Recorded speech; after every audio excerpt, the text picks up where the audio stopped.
What Arthur Schopenhauer understood about the profound isolation of spiritual awakening wasn't merely philosophical theory. It was a lived reality that continues to haunt those who dare to step beyond conventional understanding. In his solitude and penetrating insight, Schopenhauer uncovered something both liberating and potentially devastating. Certain spiritual realizations are meant to be kept sacred and private, not because they're wrong, but because they're too powerful to be casually shared, even with those closest to us. Imagine discovering a truth so profound that it fundamentally alters your perception of everything, while the people around you continue living in what now appears to you as a kind of dream state. This is the unbridgeable gap Schopenhauer identified between those who have awakened to certain realities and those who remain embedded in what he called the veil of Maya, the grand illusion of separate existence. Today I'll reveal the 5 spiritual insights that, according to Schopenhauer's philosophy, should remain unspoken, not out of deception or fear, but out of compassion and wisdom. These are realizations that, when shared prematurely or with unprepared minds, don't illuminate but rather create confusion, resistance, and sometimes even damage to relationships that matter deeply to us. Understanding when to speak and when to remain silent about your spiritual journey may be one of the most important skills you'll ever develop. The origin of this wisdom isn't in some esoteric teaching, but in Schopenhauer's own painful experience. As a man who devoted his life to uncovering the nature of reality, he found himself increasingly isolated from society. His refusal to participate in the social games and shared illusions that most people take for granted left him profoundly alone, yet also liberated in a way that few ever experience. "A man can be himself only so long as he is alone," he wrote, "and if he does not love solitude, he will not love freedom, for it is only when he is alone that he is really free." What Schopenhauer discovered was something rarely acknowledged in our sharing-obsessed culture: the sacred privacy of genuine spiritual insight. The deepest transformations of consciousness aren't meant to be content for conversation or subjects for social validation. They belong to a dimension of experience that transcends language and social understanding. The central problem emerges when we feel compelled to share our spiritual insights with family and friends. We naturally want those we love to experience the freedom and clarity we've found. We believe that by articulating our realizations, we might help others break free from suffering. Yet Schopenhauer observed that this impulse, however well-intentioned, often leads to disappointment and conflict rather than connection and understanding. Here comes the revelation that changed how I approach my own spiritual journey. What if the desire to share spiritual insights is itself part of the ego's strategy to validate its experiences? What if true wisdom includes knowing when to remain silent? Schopenhauer suggests that the compulsion to speak about our deepest realizations often comes not from genuine compassion, but from an unconscious need for confirmation and approval. If we look empirically at what happens when people share profound spiritual insights with unprepared listeners, the pattern becomes clear. Family members become worried or dismissive. Friends grow distant or defensive. What was meant as a gift becomes perceived as judgment or delusion. The very relationships we hoped would be deepened by our sharing become strained instead. This isn't because spiritual insights are false, but because, as Schopenhauer noted, all truth passes through 3 stages. First, it is ridiculed. Second, it is violently opposed. Third, it is accepted as being self-evident. The disturbing aspect of this reality is that spiritual awakening can create a kind of existential loneliness that cannot be bridged by words. As you begin to see through the conditioned patterns of thought and behavior that govern most human lives, including those of your loved ones, you face a choice: pretend to still be fully embedded in those patterns to maintain connection, or accept a degree of isolation as the price of authenticity. Historically, this dilemma has been well understood in many wisdom traditions. The Desert Fathers withdrew from society not out of misanthropy, but out of recognition that certain insights flourish only in silence and solitude. Buddhist practitioners would often retreat for years before returning to teach. Even Jesus is said to have instructed certain disciples not to speak of what they had witnessed until the time was right. Schopenhauer, though working in a Western philosophical tradition, came to similar conclusions through his study of Eastern texts, particularly the Upanishads, which he called the consolation of my life. The concept that unifies these traditions is what Schopenhauer termed the veil of Maya, the illusion of separateness and materiality that most humans take as ultimate reality. In his masterwork, The World as Will and Representation, he articulated how our perception of reality is fundamentally shaped by our minds. What we experience as the external world is actually a representation constructed by our cognitive faculties. This isn't merely an abstract philosophical position, it's a direct insight that, when genuinely realized, transforms one's entire relationship with existence. The primary danger arises when we mistake intellectual understanding for lived realization. Many spiritual seekers can discuss concepts like non-duality, emptiness, or the illusory nature of the separate self, but speaking about these ideas before they've been fully embodied often leads to what Schopenhauer might call spiritual materialism, the acquisition of spiritual concepts as objects of knowledge rather than transformative insights. Their secondary problem emerges from the social nature of human beings. We are wired for connection and validation. When we experience something profound that cannot be shared or understood by those around us, we face a psychological dilemma. Do we prioritize truth or belonging? Schopenhauer, choosing truth over social acceptance, paid the price in isolation, yet found in that isolation a freedom that social conformity could never provide. The psychological impact of maintaining this kind of sacred silence shouldn't be underestimated. It requires enormous maturity to hold profound insights without the validation of others. It demands that we develop an inner stability that doesn't depend on external confirmation. This is precisely what Schopenhauer meant when he wrote, "The two enemies of human happiness are pain and boredom." Pain drives us to seek comfort in sharing, while boredom tempts us to use spiritual insights as interesting conversation rather than lived wisdom. You may notice a pattern repeating in your own life. A powerful insight arises, bringing clarity and freedom. Immediately, an impulse follows to share this insight with someone important to you. When you yield to this impulse, the sharing often falls flat or creates tension. The insight that felt so clear and universal within your experience somehow becomes distorted in transmission. This isn't coincidental. It's a fundamental limitation of trying to communicate experiences that transcend the conventional mind. The resistance you encounter when sharing spiritual insights isn't simply closed-mindedness on the part of others. Schopenhauer understood that humans naturally resist ideas that threaten their sense of self and reality. What you perceive as liberating, others may experience as deeply threatening. Their resistance isn't personal. It's a protective mechanism against the dissolution of the foundational assumptions upon which they've built their lives. This phenomenon isn't limited to interactions between individuals. It's a collective pattern that repeats throughout history. Revolutionary insights, whether scientific, philosophical, or spiritual, are rarely welcomed when first introduced. Copernicus was ridiculed for suggesting the Earth orbits the Sun. Darwin faced fierce opposition for his theory of evolution. Similarly, Schopenhauer's philosophy was largely ignored during his lifetime, only to be recognized as profoundly important decades after his death.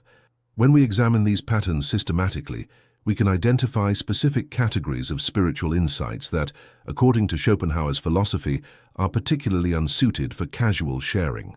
These are the 5 spiritual things you should never tell anyone, even family, until you're certain they're ready to hear them. And how do you know they're ready? They'll ask the questions that can only arise from already moving in that direction themselves. The first category involves insights about the illusory nature of the separate self. Schopenhauer, deeply influenced by Eastern philosophy, recognized that what most people call myself is actually a collection of thoughts, sensations, and memories held together by a narrative that has no substantial reality. When you begin to see through this construction, when you realize experientially that the solid, continuous self you've always assumed yourself to be doesn't actually exist in the way you thought, it's tempting to share this liberating insight. Yet doing so often creates confusion or defensiveness. Others may hear it as a claim that they don't exist at all, rather than understanding the subtle distinction between existing as a process rather than as a fixed entity. Consider what happens when you try to explain to someone deeply identified with their personal narrative that their sense of self is a mental construction. At best, They understand it intellectually, but miss the transformative insight. At worst, they experience it as an attack on their very being. Schopenhauer would advise instead to embody this understanding in how you live, with less reactivity, greater compassion, and less attachment to personal narrative, and let others be drawn to ask what has changed in you. The second category encompasses realizations about the constructed nature of reality. When you begin to see how your mind actively constructs what you experience as the world, how your perceptions, beliefs, and conceptual frameworks shape everything you encounter, it fundamentally changes your relationship with reality. You no longer take your experience as simply the way things are, but recognize it as one possible interpretation among many. This insight, central to Schopenhauer's philosophy of representation, can be profoundly destabilizing when shared with those who haven't begun to question the solidity of their perceived reality. Imagine trying to explain to someone convinced of the objectivity of their worldview that what they take to be solid reality is inseparable from their own consciousness.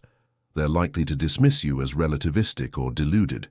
Schopenhauer would suggest that rather than arguing about the nature of reality, simply remain open to multiple perspectives yourself, demonstrating through your flexibility and lack of dogmatism that there are more expansive ways of engaging with life. The third category involves insights about the universality of suffering and its roots in desire. Schopenhauer is often characterized as a pessimist for his unflinching examination of suffering, yet his analysis was not meant to depress, but to liberate. He identified what Buddhism calls craving or attachment as the root of suffering, the endless cycle of wanting that can never be permanently satisfied. When you begin to see this pattern operating in your own life and in the lives of those around you, it can be tempting to point it out, especially when you see loved ones caught in obvious cycles of desire and disappointment. Yet sharing this insight rarely helps and often creates resistance. No one wants to be told that their latest pursuit, whether for a relationship, achievement, or possession, is just another turn of the wheel that won't bring lasting satisfaction. Schopenhauer would advise instead to cultivate contentment in your own life, reducing your participation in the endless pursuit of more. When others notice your unusual freedom from the compulsions that drive them, they may become curious about its source. The fourth category encompasses realizations about the compassionate response to seeing through illusion. When you truly understand that all beings are caught in the same fundamental misunderstanding, mistaking the representations of reality for reality itself, and thereby suffering unnecessarily, the natural response is compassion rather than judgment. You see that everyone, without exception, is doing the best they can given their current level of awareness. This insight transforms how you relate to difficult people and situations. However, explaining this perspective to someone caught in blame, resentment, or moral outrage often appears as condoning bad behavior or failing to take appropriate stands against wrongdoing. Schopenhauer, who understood that all actions flow from character and circumstance, would suggest demonstrating compassion through your actions rather than preaching it as a concept. Let others witness how understanding can coexist with appropriate boundaries. The fifth and perhaps most profound category involves insights about the transcendent dimension of existence.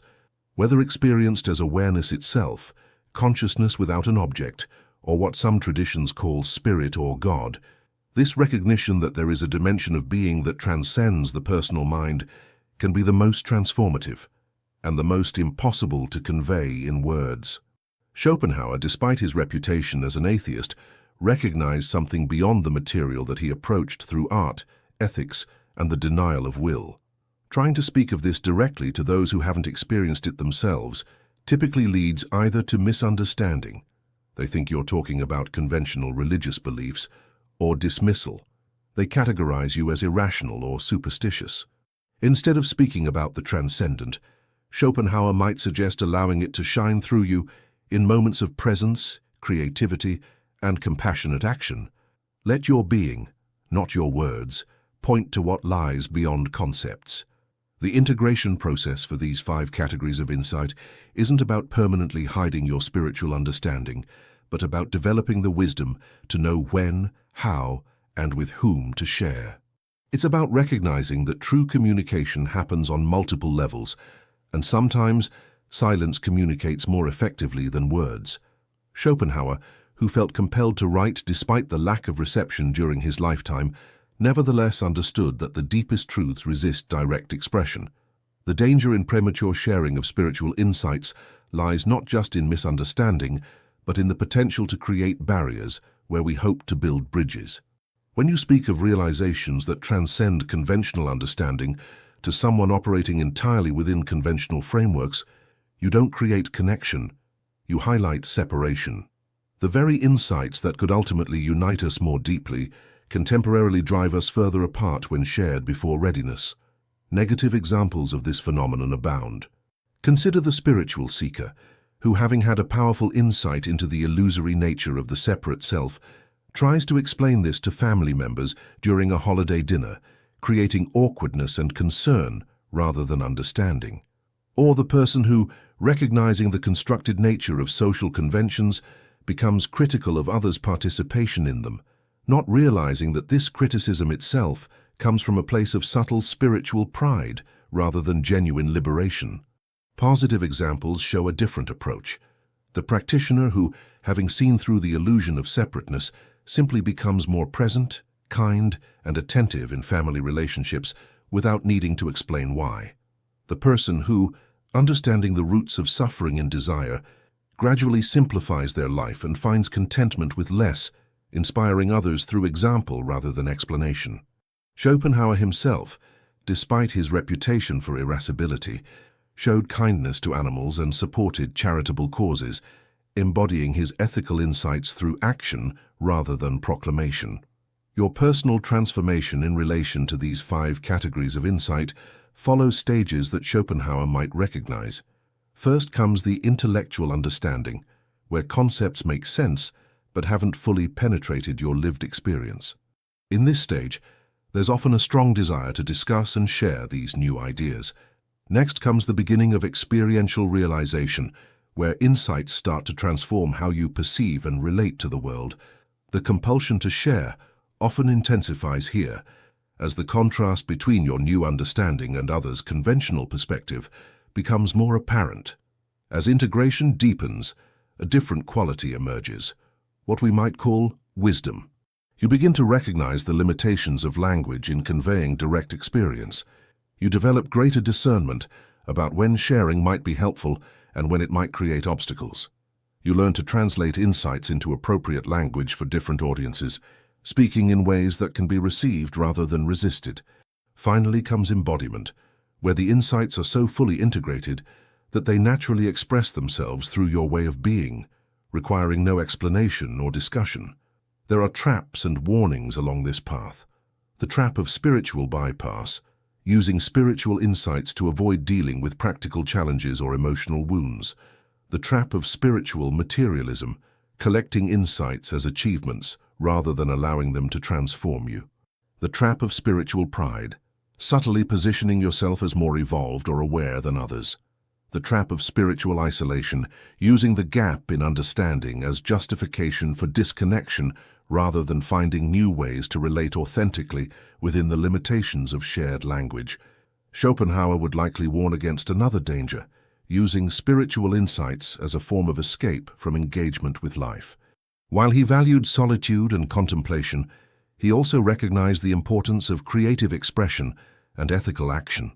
True spiritual understanding doesn't withdraw from life, but engages with it more fully from a place of greater freedom and compassion.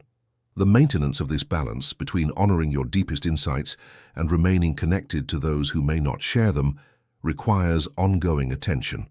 It involves developing what we might call dual vision, the ability to see both the relative, conventional reality in which we interact with others and the deeper dimensions that transcend conventional understanding.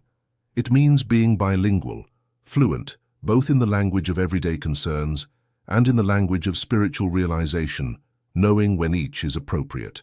Higher integration comes when the apparent conflict between sharing and silence resolves itself. You discover that the most powerful transmission of insight happens not through explanation, but through presence. When you're fully present with another person, listening without judgment, responding without agenda, simply being with them as they are, Something beyond words can be communicated. Schopenhauer, for all his emphasis on the intellect, recognized that direct experience transcends conceptual understanding. Let's pause for a moment. As we explore how Schopenhauer uncovered these sacred boundaries between what can be shared and what must be held in reverent silence, I want to ask you something personal. Have you ever had an insight or realization that felt profoundly true and important to you, only to have it dismissed or misunderstood when you tried to share it with someone close to you? That moment when what seemed so clear within your own experience couldn't bridge the gap to another's understanding. I know this can be painful because we naturally want to share what matters most to us with those we care about. But if you dare, leave me a comment saying, "I learned the wisdom of silence when indeed," and complete it with your experience. You are not alone in this. Your words might be exactly what someone else needs to read today to feel understood. Sometimes recognizing the limits of what can be communicated is itself a profound wisdom, and Schopenhauer gives us the framework to understand why. Let's continue now with how this philosopher reveals an unexpected approach to authentic connection beyond words. Reflecting on these 5 categories of spiritual insight that Schopenhauer's philosophy suggests we should hold carefully, a synthesis emerges. The boundary between what should be shared and what should be held in silence isn't fixed but fluid, determined by discernment rather than rules. The wisdom lies not in never sharing, but in developing the sensitivity to recognize readiness in others and in yourself, knowing when the soil is prepared for a particular seed of insight. What's remarkable is that the very insights that can create separation when prematurely shared can ultimately be the foundation for deeper connection when allowed to mature in silence. Schopenhauer, who understood the fundamental unity beneath the appearance of separation, recognized that true communication transcends words. What cannot be said directly can sometimes be conveyed through art, through presence, or through the quality of attention you bring to relationships. The irony of writing about what should not be spoken about isn't lost on me. Yet Schopenhauer himself faced this paradox, attempting to articulate in concepts what ultimately transcends conceptual thinking. Perhaps the resolution lies in the recognition that words can point toward direct experience without replacing it. They can create conditions for insight without guaranteeing it. They can prepare the ground without planting the seed, which must arise from within each person's own direct experience. If you found yourself nodding in recognition as we've explored these 5 categories of spiritual insight that require careful handling, you're not alone. There exists a kind of invisible community of those who have glimpsed beyond the conventional and now live with one foot in everyday reality and one in the transcendent dimension that Schopenhauer pointed toward. The silence that sometimes surrounds your deepest insights isn't a barrier to genuine connection, but a respect for the sacred nature of direct realization. I invite you to join this community not by speaking more about spiritual insights, but by embodying them more fully. Subscribe to this channel not just for more content, but as a commitment to continuing this exploration of how philosophical wisdom can be lived rather than merely discussed. Every week we dive into these profound truths together and discover how they can transform our experience from within, rather than just changing our ideas about existence. Leave a comment sharing which of the 5 categories of insight resonated most strongly with you. I take time to read each reflection and respond personally, and if you know someone who's walking this path of balancing insight with connection, share this video with them. Sometimes the most helpful thing we can offer each other is the recognition that we're not alone in navigating the challenges of spiritual awakening in a world that often doesn't understand or validate these experiences. I'll see you in the next video, where we'll explore how, according to Schopenhauer, art offers a unique window into the transcendent dimension, one that can communicate what words cannot. Until then, remember, true wisdom includes knowing not just what to say, but when to remain silent. As Schopenhauer himself might have observed, some truths are best transmitted not through explanation, but through the quality of presence you bring to every encounter.